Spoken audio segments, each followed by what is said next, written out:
الحمدللہ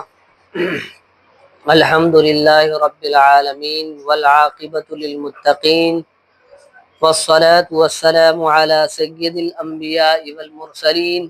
وعلی آلہ واصحابہ اجمعین اما بعد فاعوذ باللہ من الشیطان الرجیم ببرکت بسم اللہ الرحمن الرحیم لقد كان لكم في رسول الله أسوة حسنة صدق الله العظيم وبلغنا رسوله النبي الأمين الكريم ونحن على ذلك لمن الشاهدين والشاكرين والحمد لله رب العالمین۔ میرے پیارے آقا صلی اللہ علیہ وسلم کے پیارے دیوانوں، آئیے ہم اور آپ رسول کریم صلی اللہ علیہ وسلم کی بارگاہ میں جس طریقے سے میں درود شریف پڑھاؤں مجھ سے بہترین انداز میں پڑھنے کی کوشش کرے۔ پڑھے باواز بلند، الصلاۃ والسلام علیکہ یا رسول اللہ، الصلاۃ والسلام علیکہ یا حبیب اللہ، وعلی آلک واصحابک یا نور اللہ صلی اللہ تعالی علیہ وسلم۔ میرے پیارے آقا صلی اللہ علیہ وسلم کے پیارے دیوانوں، سیرت مصطفیٰ میں آج کا جو موضوع ہے وہ ہے برکات نبوت کا ظہور۔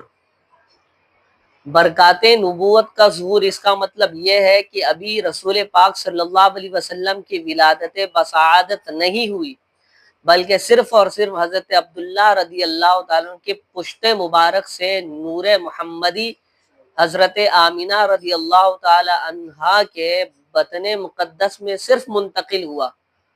تو اس کے برکات کتنے ظہور ہوئے آج اس کا ذکر کریں گے انشاءاللہ تعالی۔ جس طرح سورج نکلنے سے پہلے ستاروں کی روشنی، صبح صادق کی سفیدی، شفق کی سرخی سورج نکلنے کی خوشخبری دیتی ہے، اسی طرح جب آفتاب رسالت کے طلوع کا زمانہ قریب آ گیا تو اطراف عالم میں بہت سے ایسے عجیب واقعات اور خوارق عادات بطور علامت کے ظاہر ہونے لگے۔ خوارق عادات یہ کہتے ہیں کہ جو غیر معمولی چیز ہو، جو معمولی چیز نہ ہو بلکہ غیر معمولی چیز ہو، جو عقل میں نہ سمائی جائے، ہاں اسے کہتے ہیں غیر معمولی چیز۔ اس کے ظہور ہونے لگے، بطور علامت کے ظاہر ہونے لگے، جو سارے کائنات کو جھنجھوڑ کر یہ بشارت دینے لگے کہ اب رسالت کا آفتاب اپنی پوری آب و تاب کے ساتھ طلوع ہونے والا ہے۔ یہ ساری چیزیں یہ بتا رہی ہے کہ اب رسول کریم صلی اللہ علیہ وسلم بس ان قریب دنیا میں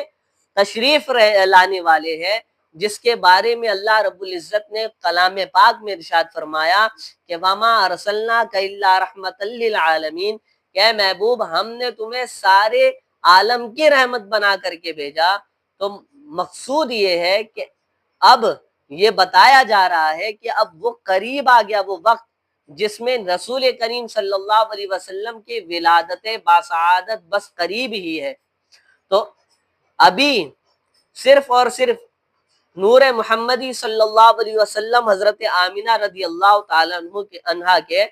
بطن مقدس میں منتقل ہی ہوا ہے تو اتنے برکات کے ظہور ہونے لگے۔ چنانچہ اصحاب فیل کے ہلاکت کا واقعہ پیش آنے کے بعد رحمت سے سرزمین عرب کا سرسبز و شاداب ہو جانا اور برسوں کی خشک سالی دفع ہو کر پورے ملک میں خوشحالی کا دورہ ہو جانا، برسوں سے خشک سالی، برسوں سے جو ہے نا، جو خشک سالی جو ہے برسوں سے تھی۔ خشک سالی کا مطلب یہ ہوتا ہے کہ سبزہ نہ اگنا، یہ برسوں سے اس کی شکایت تھی، لیکن جب رسول پاک صلی اللہ علیہ وسلم کے برکات کا ظہور ہونے لگا تو برسوں کی خوش سالی دفع ہو کر پورے ملک میں خوشحالی کا دورہ ہو گیا۔ بتوں کا منہ کے بل گر جانا، یہ ولادت کے بعد تو ہوا ہی تھا، لیکن ولادت سے پہلے بھی ہوا تھا، کہ ولادت سے پہلے بھی جب رسول پاک صلی اللہ علیہ وسلم کا نور محمد صلی اللہ علیہ وسلم جب آمینہ رضی اللہ تعالیٰ کے بطن مقدس میں منتقل ہوا، تب بھی بتوں کا منہ کے بل گر جانا یہ اس وقت بھی ہوا تھا۔ فارس کے مجوسیوں کی 1000 سال سے جلائی ہوئی آگ کا ایک لمحے میں بجھ جانا۔ مجوسی فارس کے کچھ مجوسی تھی، ان لوگوں نے ایک آگ جلائی تھی، وہ 1000 سال سے جل رہی تھی، 1000 سال سے جل رہی تھی، لیکن حضور کے ولادت کا وقت قریب ہوا تو وہ آگ بھی بجھ گئی۔ بلند آواز سے گئے، وہ آگ بھی بجھ گئی جو مجوسیوں نے جلایا تھا، جس کی عبادت کیا کرتے تھے۔ گویا کہ رسول پاک کی آ کر کے ثابت کر دیے کہ اب اللہ کے سوا کوئی معبود نہیں۔ آگ بجھنا یہ تھا کہ تم آگ کو مت پوچھو، اللہ کی عبادت کرو، میں تمہیں آگ سے دور کرانے کے لیے آیا ہوں، تو تم اللہ کی عبادت کرو۔ اور یہ آگ اسی لیے بجھی کہ اب تم آگ کی پوجا مت کرو، بہت آگ کی پوجا کر لی، اب توبہ کرو اور اللہ کی عبادت میں مشغول ہو جاؤ۔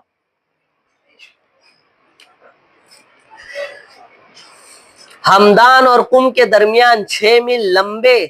6 میل چوڑے بحیرہ ساوا کا یکایک بالکل خشک ہو جانا۔ بحیرہ ساوا جو ہے نا، ایک جھیل تھی بہت بڑی، ایک جھیل تھی بہت بڑی، وہ بہت بھری ہوئی تھی۔ نبی پاک صلی اللہ علیہ وسلم کے ولادت کے وقت میں نا، وہ بحیرہ ساوا جو ہے نا، وہ بھی خشک ہو گئی، سوکھ ہو گئی۔ یہ نشانی ہے، یہ ساری چیز جو بتائی جا رہی ہے یہ نشانی ہے کہ میرا محبوب آ رہا ہے، یہ نشانی ہے کہ یہ نشانی ہے کہ وجہ تخلیق کائنات کا نزول ہونے والا ہے، اس کی پیدائش ہونے والی ہے۔ تو یہ جو چیزیں ہیں نا، اور بھی چیزوں کا ذکر ہوگا، یہ سب باطل چیز ہے جسے ختم کیا جا رہا ہے کہ اب میرا نبی آ رہا ہے، اب کوئی بری چیز نہیں چاہیے ہمیں۔ شام اور کوفہ کے درمیان وادی سماوا کی خشک ندی کا اچانک سے جاری ہو جانا۔ خشک ندی، کئی سالوں سے وہ ندی میں کچھ بھی نہیں تھا، لیکن اچانک سے جاری ہو گئی، پانی آنے لگا اس میں سے۔ حضور صلی اللہ علیہ وسلم کے والدہ کے بدن سے ایک ایسی نور کا نکلنا جس سے بصرہ کے محل روشن ہو گئے۔ بصرہ کتنا دور ہے عرب سے، لیکن جب نبی پاک صلی اللہ علیہ وسلم نور محمدی صلی اللہ علیہ وسلم جب حضرت آمینہ رضی اللہ تعالی عنہ کے بطن مقدس میں منتقل ہوا تو اتنی خوشبو آنے لگی کہ وہ خوشبو صرف گھر کے باہر نہیں، صرف ایک علاقے سے 2 علاقے تک نہیں، بلکہ بصرہ تک کا وہ خوشبو جانے لگی۔ کہاں تک کا؟ بصرہ تک کا وہ خوشبو جانے لگی۔ یہ سب واقعات اسی سلسلے کی کڑیاں ہے جو حضور علیہ الصلوۃ والسلام کے تشریف آوری سے پہلے ہی مبشرات بن کر عالم کائنات کو یہ خوشخبری دینے لگے کہ مبارک ہو وہ شہ پردے سے باہر آنے والا ہے۔ یہ اشعار کے انداز میں بولا گیا۔ اور گدائی کو زمانہ جس کے در پر آنے والا ہے۔ حضرات انبیاء کرام علیہ السلام سے قبل اعلان نبوت جو خلاف عادات اور عقل کو حیرت میں ڈالنے والے واقعات صادر ہوتے ہیں، ان کو شریعت کے اصطلاح میں ارہاس کہتے ہیں، اور اعلان نبوت کے بعد انہی کو معجزہ کہا جاتا ہے۔ ایک چیز یہاں پتہ چلی کہ جو معجزہ ہوتا ہے نا، معجزہ وہ نبیوں کے لیے خاص ہوتا ہے، وہ نبیوں کے لیے، اور جو کرامت ہوتی ہے نا وہ ولیوں کے لیے خاص ہوتے ہیں، وہ ولیوں کے لیے، اور جو معجزہ ہے نا، معجزہ وہ نبیوں کے لیے خاص ہے، اور کرامت جو ہے وہ ولیوں کے لیے، صحابہ کے لیے، سب کے لیے خاص ہے، لیکن نبیوں کے لیے معجزہ خاص ہے۔ اور ایک چیز کا ذکر کیا گیا یہاں پر، ارہاس۔ ارہاس اور معجزہ یہ ہم معنی ہے، لیکن معجزہ اس وقت کہا جائے گا جب اعلان نبوت کے بعد سرزد ہو، لیکن اعلان نبوت سے اگر پہلے سرزد ہوا تو اسے کیا کہا جائے گا؟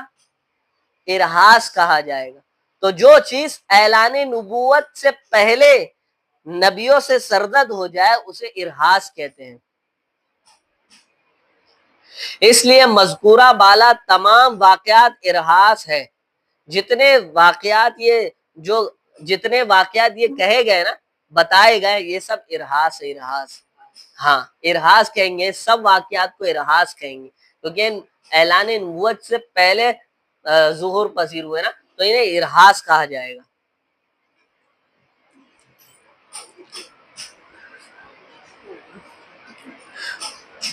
جن کو ہم نے برکات نبوت کے عنوان سے بیان کیا ہے۔ اس قسم کے واقعات کا جو ارہاس کہلاتے ہیں ان کی تعداد بہت زیادہ ہے، ان میں سے چند کا ذکر ہو چکا ہے، چند دوسرے واقعات بھی آپ کے سماعتوں کے حوالے کیے جائیں گے۔ ابھی کچھ ارہاس کا ذکر کیا گیا، لیکن اب جو کچھ ارہاس کا ذکر کیا جائے گا اور وہ بھی حدیث کے ضمن میں کیا جائے گا۔ محدث ابو نعیم نے اپنی کتاب دلائل النبوہ میں حضرت عبداللہ بن عباس رضی اللہ تعالی عنہما کی روایت سے یہ حدیث بیان کی ہے کہ جس رات حضور اکرم صلی اللہ علیہ وسلم کا نور نبوت حضرت عبداللہ رضی اللہ تعالی عنہ کی پشت اقدس سے حضرت آمینہ رضی اللہ تعالی عنہا کی بطن مقدس میں منتقل ہوا، روئے زمین کے تمام چوپائیوں خصوصاً قریش کے جانوروں کو اللہ تعالیٰ نے گویائی عطا فرمائی، اور انہوں نے بزبان فصیح زبان سے اعلان کیا کہ آج اللہ کا وہ مقدس رسول شکم مادر میں جلوہ گر ہو گیا۔ انسان اعلان نہیں کر رہا، انسان اعلان نہیں کر رہا، بلکہ اللہ نے جانوروں کو، چوپائیوں کو قوت گویائی عطا فرما دی، اور وہ جو ہے بتا رہا ہے کہ آج رحمت للعالمین کا نور جو ہے نا وہ اپنے والدہ کے شکم مادر میں جلوہ گر ہو گیا، جس کے سر پر تمام دنیا کی امامت کا تاج ہے اور وہ سارے عالم کو روشن کرنے والا چراغ ہے۔ مشرق کے جانوروں نے مغرب کے جانوروں کو بشارت دی، اسی طرح سمندروں اور دریاؤں کے جانوروں نے ایک دوسرے کو یہ خوشخبری سنائی کہ حضرت ابو القاسم رضی اللہ صلی اللہ علیہ وسلم کی ولادت باسعادت کا وقت قریب آ گیا۔ یہاں ایک بہت بڑی بات ہے کہ رسول پاک صلی اللہ علیہ وسلم کا ولادت کا وقت قریب آ گیا تو جانوروں نے بھی خوشخبری بنایا، جانوروں نے خوشخبری دی، جانوروں نے بشارت دی۔ جب جانور بشارت دے سکتے ہیں تو اشرف المخلوقات انسان بشارت کیوں نہیں دے سکتے؟ بہت حیرت ہوتی ہے کہ جب ماہ ربیع النور کا وقت قریب آتا ہے نا تو لوگوں کے پیٹ میں درد ہونے لگ جاتا ہے، لوگوں کو دلائل کی تلاش ہونے لگ جاتی ہے، اور ایک سب سے بڑی بات یہ ہے نا کہ انسان کبھی بھی نا، سب کی بات کرنا میں، سب کی، انسان کبھی بھی اپنے اولاد کا برتھ ڈے بناتا نا کبھی دلیل کی بات نہیں کرتا۔ اپنے اولاد کیوں، میرا خون ہے، جب اس کی ولادت ہوئی ہے تو اس دن کم سے کم فاتحہ تو دلواتا ہے نا، اس دن اس کے نام، اس کے عمر جو ہے، عمر بڑے، عمر میں برکت، تو اس لیے فاتحہ دلواتے ہیں، لوگ کیک کاٹتے ہیں، لیکن جب رسول پاک صلی اللہ علیہ وسلم کا ولادت باسعادت کا وقت قریب آتا ہے نا تو معاذ اللہ لوگوں کو پھر دلائل چاہیے، اور ان لوگ دلائل پوچھنے لگ جاتے کہ ہمیں دلیل دو نا، کہاں سے ثابت ہے؟ کیا صحابہ نے بنایا کیا؟ تو ہمیں ان سے سوال یہ کرنا ہے کہ ہمیں بتاؤ کیا برتھ ڈے کسی صحابہ نے بنایا کیا؟ ہاں، آپ اپنی اولاد کا برتھ ڈے بنا سکتے ہو، آپ اپنی اولاد کی ولادت کی تاریخ بنا سکتے ہو، یوم ولادت دھوم دھام سے بنا سکتے ہو. کیا کسی صحابہ نے بنایا کیا؟ نہیں. اور جب نہیں بنایا تو پھر آپ یہ چھوڑ دو کرنا، آپ یہ کرنا چھوڑ دو، اور یہ نہیں کر سکتے نا تو پھر رسول پاک صلی اللہ علیہ وسلم کے تعلق سے نکتہ چینی کرنا بند کر دو. اور قسم خدا کی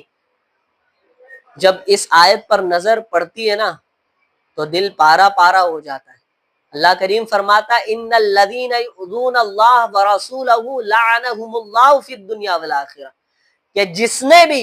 اللہ اور اس کے رسول کو ایذا پہنچائی، اللہ کریم کیا فرما رہا ہے؟ جس نے اللہ اور اس کے رسول کو ایذا پہنچائی، دنیا اور آخرت میں اللہ تبارک و تعالی اور اس کے رسول اس پر لعنت بھیجتے ہیں. اب سوچیں، اللہ رب العزت نے کتنی سخت بات فرما دی ہمیں قرآن پاک میں. ہمیں یہ نظر کیوں نہیں آتا؟ اس سے پہلے بھی میں نے کہا تھا کہ حضور صلی اللہ علیہ وسلم کے والدین کے تعلق سے، ایمان کے تعلق سے، کہ کچھ لوگ ہیں جو دھڑلے سے ان کو کافرہ کہتے، کافر کہتے. معاذ اللہ ثم معاذ اللہ. یاد رکھنا مسلمانوں، ان الذین یؤذون اللہ ورسولہ لعنہم اللہ فی الدنیا والآخرہ، کہ جس نے اللہ اور اس کے رسول کو ایذا پہنچائی تو دنیا اور آخرت میں اللہ اور اس کے رسول اس پر لعنت بھیجتے ہیں. لعنت. اللہ رب العزت کی بارگاہ میں دعا ہے کہ اللہ تبارک و تعالی ہمیں حضور کا میلاد جب تک دنیا قائم ہے اور جب تک ہمارے جان میں جان ہے ہمیں میلاد بنانے کی توفیق عطا فرمائے. حضرت خطیب بغدادی نے اپنی سند کے ساتھ یہ حدیث روایت کی ہے کہ حضور صلی اللہ علیہ وسلم کے والدہ ماجدہ حضرت بی بی آمینہ نے فرمایا کہ جب حضور اقدس صلی اللہ علیہ وسلم کی پیدا ہوئے تو میں نے دیکھا کہ ایک بہت بڑی بدلی آئی جس میں روشنی کے ساتھ گھوڑوں کے ہنہنانے اور پرندوں کے اڑنے کی آواز تھی اور کچھ انسانوں کی بولیاں بھی سنائی دیتی تھی. خود حضرت آمینہ رضی اللہ تعالی عنہ گواہی دے رہی ہے کہ جب میرے نبی صلی اللہ علیہ وسلم کی ولادت ہوئی تو میں نے دیکھی کہ پرندوں کو اڑنے کی آواز تھی اور کچھ انسانوں کی بولیاں بھی سنائی دے رہی تھی. جب پرندے اڑے نا تو ان کے اڑنے کی آواز میں کچھ انسانوں کی بولیاں کی آواز بھی سنائی دے رہی تھی. پھر ایک دم حضور علیہ الصلوۃ والسلام میرے سامنے سے غائب ہو گئے اور میں نے سنا کہ ایک اعلان کرنے والا اعلان کر رہا ہے کہ محمد صلی اللہ علیہ وسلم کو مشرق اور مغرب میں گشت کراؤ اور ان کو سمندروں کی بھی سیر کراؤ تاکہ تمام کائنات کو ان کا نام، ان کا حلیہ، ان کی صفت معلوم ہو جائے. یہ میرے رسول کی شان ہے کہ ان کو سیر کرانے کے لیے بولا گیا تاکہ تمام لوگوں کو ان کا حلیہ، ان کی صفت معلوم ہو جائے اور ان کا نام پتہ چل جائے. یہ سب کب ہوتا ہے معلوم؟ میرے امام نے بہت پیاری بات فرما دی کہ میں تو مالک ہی کہوں گا کہ او مالک کے حبیب، یعنی محبوب اور محب میں نہیں میرا تیرا. اور اس ضمن میں ایک آیت میرے ذہن میں آتی ہے، قُلْ إِن كُنتُمْ تُحِبُّونَ اللَّهَ فَاتَّبِعُونِي يُحْبِبْكُمُ اللَّهُ، کہ اللہ کریم فرماتا ہے اگر تم مجھ سے محبت کا دعویٰ کرتے ہو نا تو پہلے نا میرے رسول سے محبت کرو. فَاتَّبِعُونِي يُحْبِبْكُمُ اللَّهُ، پہلے میرے رسول سے محبت کرو. اور قسم خدا کی آپ زندگی بھر نماز پڑھیں، آپ زندگی بھر روزہ رکھیں، آپ زندگی بھر قیام اللیل کریں، لیکن اگر حضور کی محبت نہیں ہے نا تو آپ کی نماز آپ کے منہ پر مار دی جائے گی اور آپ کو گھسیٹ کر کے جہنم کے وادی میں گرا دیا جائے گا. کیوں؟ کیونکہ اللہ رب العزت نے فرمایا ہے کہ ان کنتم تحبون اللہ فاتبعونی یحببکم اللہ، کہ اگر تم مجھ سے محبت کرتے ہو نا، میرے محبت کا دعوے دار ہو تو پہلے میرے محبوب سے محبت کرو. اور ان کو تمام جاندار مخلوق یعنی جن و انس ملائکہ اور چرند و پرند کے سامنے پیش کرو، سارے مخلوق کے سامنے میرے محبوب کو پیش کرو، تاکہ وہ بھی میرے محبوب کا نام جان جائے، میرے محبوب کی حلیہ جان جائے، میرے محبوب کی صفت جان جائے کہ میرا محبوب ہے کون، اور ایسا کون کرتا ہے۔ یہ دلیل ہے، یہ دلیل ہے کہ میرے رسول وجہ تخلیق کائنات ہے۔ ہاں؟ نبی تو 1,24,000 کم و بیش 2,24,000 اور آئے ہیں، لیکن اتنی شان و شوکت کس کی؟ جو محبوب ہوتا ہے یہ سب اس کے لیے انتظامات ہوتے ہیں۔ ہاں؟ سبھی محبوب تھے لیکن اس کی شان ہی نرالی تھی۔ اس کے بارے میں اللہ رب العزت خود فرماتا ہے کہ محبوب تمہیں بنانا نہ ہوتا تو چاند اور سورج نہ بناتا، تمہیں بنانا نہ ہوتا تو انسان کو نہ بناتا۔ انسان کو کیوں بنایا؟ وما خلقت الجن والانس الا لیعبدون، کہ انسان کو صرف اس لیے بنایا کہ میری عبادت کرے، انسان اور جن میری عبادت کرے، لیکن سارے کا مقصد یہ تھا نا کہ محبوب تمہاری شان دکھانی ہے، ایک شان دنیا کے اندر دکھانی ہے نا، اور ایک شان قیامت کے دن میرا کریم دکھائے گا اپنے حبیب کی شان۔ جو لوگ ہمارے نبی کی گستاخی کرتے ہیں نا، میں ان کے کہتا ہوں کہ یاد رکھنا، مرنے کے بعد جب تم دیکھو گے نا اور توبہ کرو گے تو تمہاری نہ توبہ کام آئے گی، نہ تمہارا رونا کام آئے گا، نہ تمہارا گڑگڑانا کام آئے گا، کچھ تمہارا کام نہیں آئے گا، اور تمہیں اس وقت پتا چلے گی کہ میرے رسول کی شان کیا ہے، میرے محمد عربی صلی اللہ علیہ وسلم کی شان کیا ہے، جس کے بارے میں لوگ اول فول کہتے ہیں۔ اور صرف اتنا ہی نہیں فرمایا گیا، اور اتنا بھی فرمایا گیا اور انہیں حضرت آدم علیہ السلام کی صورت، حضرت شیس علیہ السلام کی معرفت، حضرت نوح علیہ السلام کی شجاعت، حضرت ابراہیم علیہ السلام کی خلت، حضرت اسماعیل علیہ السلام کی زبان، حضرت اسحاق علیہ السلام کی رضا، حضرت صالح علیہ السلام کی فساد، حضرت لوط علیہ السلام کی حکمت، حضرت یعقوب علیہ السلام کی بشارت، حضرت موسیٰ علیہ السلام کی شدت، حضرت ایوب علیہ السلام کا صبر، حضرت یونس علیہ السلام کی اطاعت، حضرت یوشع علیہ السلام کا جہاد، حضرت داؤد علیہ السلام کی آواز، حضرت دانیال علیہ السلام کی محبت، حضرت الیاس علیہ السلام کا وقار، حضرت یحییٰ علیہ السلام کی عصمت، حضرت عیسیٰ علیہ السلام کا زہد و عطا کر کے ان کو تمام پیغمبروں کے کمالات اور اخلاق حسنہ سے مزین کر دو۔ اے مسلمانوں، یہ بتانا تھا کہ جب دنیا کا قاعدہ ہے کہ جب اذان ہوتی ہے تو پہلے مقتدی آتے ہیں، اس مقتدی کے اندر کوئی زہد و تقوی والا ہوتا ہے، کوئی حسن و جمیل والا ہوتا ہے، کوئی تہجد گزار ہوتا ہے، کوئی روزے کا پابند ہوتا ہے، لیکن جب امام آتا ہے تو سب کی صفتیں لے کر کے آتا ہے۔ ایک امام آتا ہے، اس کے اندر زہد و تقوی بھی ہوتا ہے، اس کے اندر نماز پڑھنے کا شوق و ذوق بھی ہوتا ہے، ایک امام کے اندر خوبصورتی بھی ہوتی ہے، اور ایک امام کے اندر جو ہے نا ہر چیز کا جامع ہوتا ہے۔ میرے پیارے آقا صلی اللہ علیہ وسلم کے پیارے دیوانوں، آپ لوگ کو بتانا یہی تھا کہ جب میرے نبی دنیا میں آئے تو اللہ رب العزت کو یہ بتانا تھا کہ اے مسلمانوں، خبردار، جو نبیوں کو میں نے 2 معجزے عطا کیے، جن نبیوں کو میں نے 9 معجزے عطا کیے، کسی کو 10 معجزے عطا کیا، میرا نبی طرح طرح سر تا پا تک معجزہ بن کر کے آئے گا، تم اس کے معجزہ کو انکار نہیں کرنا۔ میرے پیارے آقا صلی اللہ علیہ وسلم کے پیارے دیوانوں، بس اتنی بات میں اپنی بات کو ختم کرنا چاہوں گا۔ اللہ رب العزت کی بارگاہ میں دعا ہے کہ اللہ تبارک و تعالی ہم سب کو نبی کریم صلی اللہ علیہ وسلم کے برکتوں سے نوازے، اور ہم